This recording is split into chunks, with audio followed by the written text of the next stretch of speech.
Well, hate to break it to you, bro, but this track is not wanting to work either. Unfortunately, Play track 3, I didn't want to play it out. I haven't played that song in a long time. Play it anyway. It's a fun one.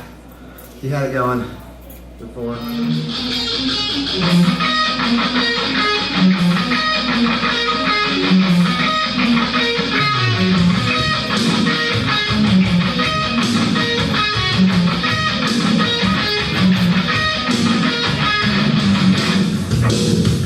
Hey, Judd, can you film not in front of the audience? Or there you go.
Well, all right. Brad, welcome to TnT Guitar Live, my brother. Welcome, sir.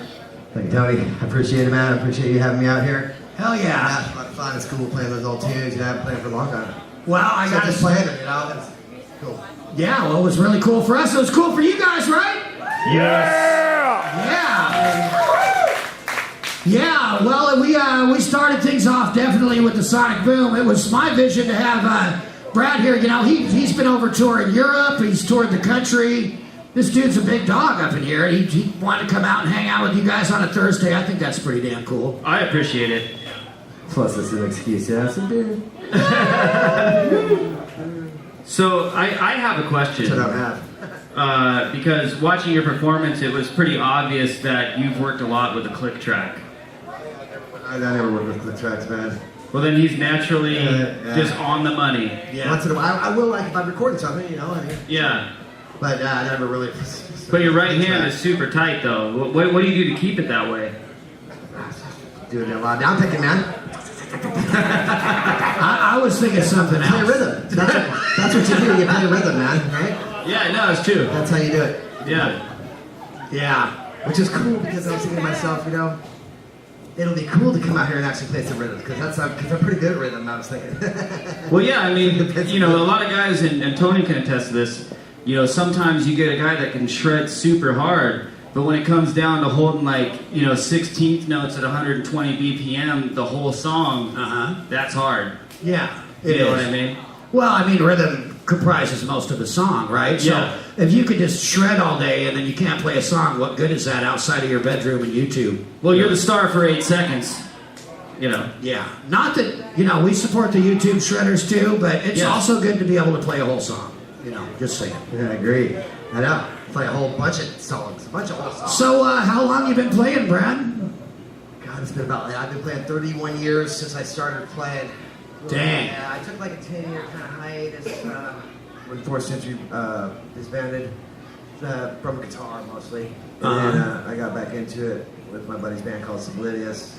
Started playing a 7-string, and it just got me back into playing guitar again. And I was pretty much out, you know. And then I moved to Spokane and that formed that Blister Earth band just by necessity. Well, it just happened, you know. Right. Which And Blister Blister Earth is another one that was the guy got the old right hand going. Go play. Well, you play 7 strings too, though, you just said. You play Right, 7. yeah. You're comfortable on 7 as you are on 6? No. No. right on. Well, who are some of your influences? I've got 7 main influences, man, and I say the same ones every time.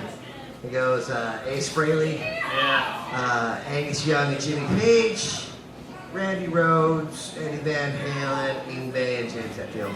Nice. Right on. That's it. Well, those are some pretty awesome influences and definitely huge influences on me, and I'm sure a lot of you other guitar players out there, because I was like, No, it's Yeah. Diablo.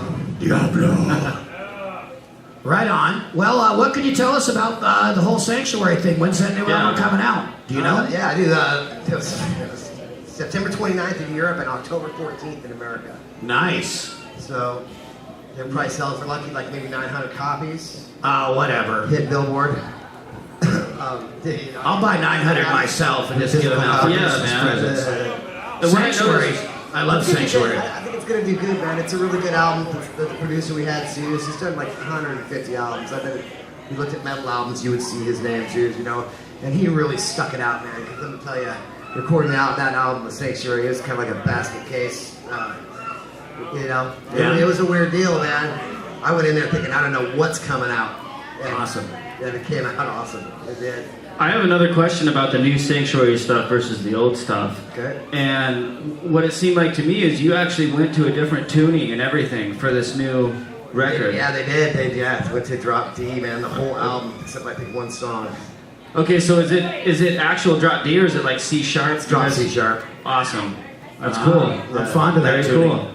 Yeah, like, you know what? It's funny because when I said I got the 7th string, the band played in C sharp, and the guy had a 6th string, and I bought the 7th. I didn't like it because he couldn't hit the high notes on the solos, so I bought the 7th string with the sole intention of putting light strings on it and tuning everything up a whole step. So the C sharp and like my high E is an F sharp, so I could play along with them and have the high notes. Right. And actually, I got a couple extra higher notes because my high E's at F sharp and it's 24 frets. So, Right, yeah. and, you know, and it was just really cool, man. C sharp with the 7 is the way to go. Nice. So that's a pretty cool, unique way to go, for sure. So do you have any advice you'd give to some of the young players or even some of the long-time players, just in general? Your kind of, you know, go-to stuff. Somebody came up on the street and went, Brad, give me some sagely advice, bro. What would you say? You just got to practice. That's the bottom line, be all end all of everything. Just got to put in hours. Right. So, I mean, there's no other way.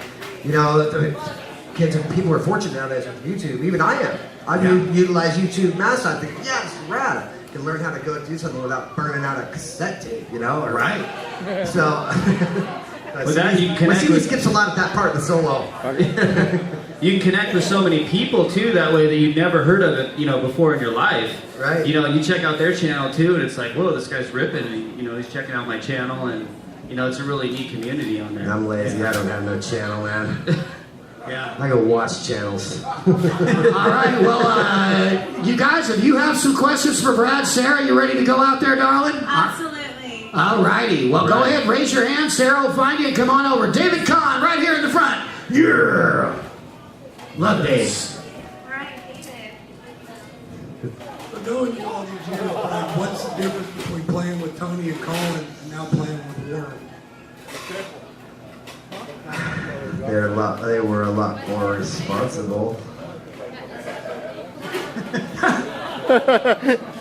You guys didn't film that part, right? No, just kidding. I don't care. It's no secret. All right. It's no secret, man. Right on. Yeah. In fact, this is rock and roll. They might be proud of that. I mean, Yeah, there you go. That is true. That's awesome. No, you get that cover line, get that tagline. Play it over and over. All right. Anybody else got a question for Brad? One hit wonder Wade. All right, Wade. Gentleman here, this gentleman here. Is it true you gave me a pool lesson back in the Red Roof Pub when you guys played back there?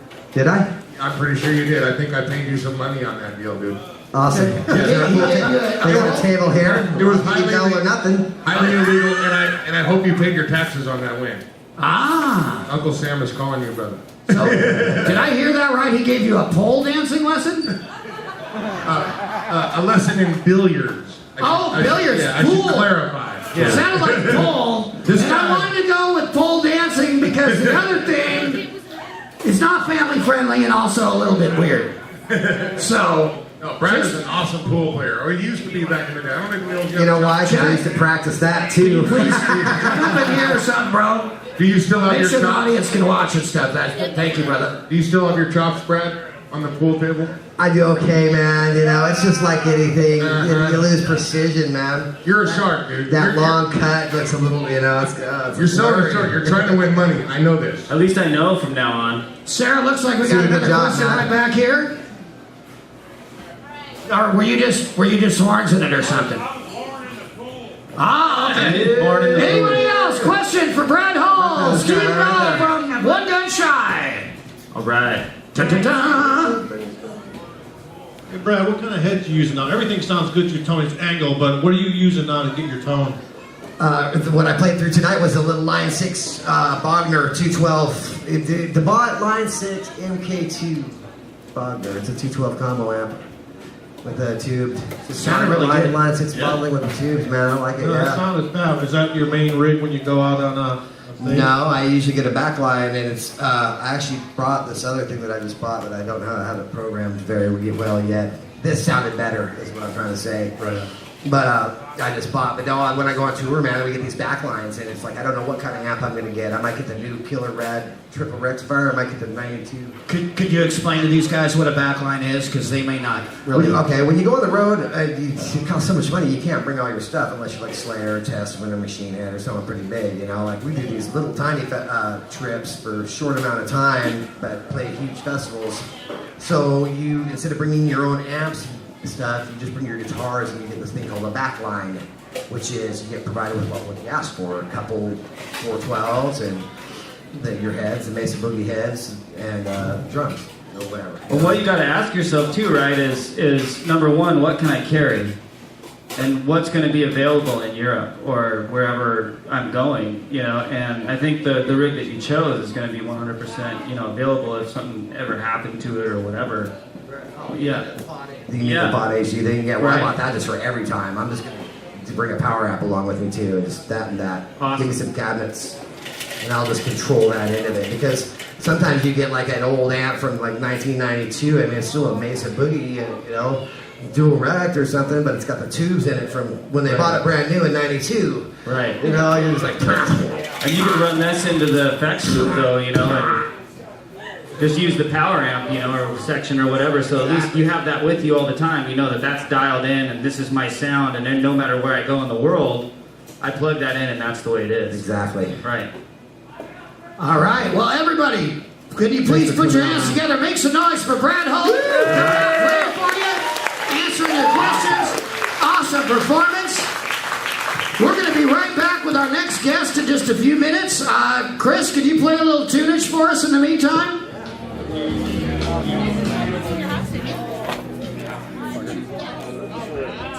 Yeah, I'm Jim on Facebook.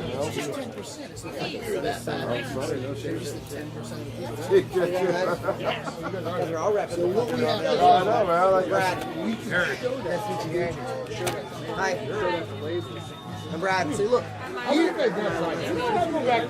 go back to that. I gotta look at my car, man. That's so cool. He's playing that 460 and that Sanctuary sounded killer too, Last dude. minute, man, I didn't have in my tracks. Two of my tracks I wanted to play, they didn't work. Oh, really? I had 2 CDs of each of them.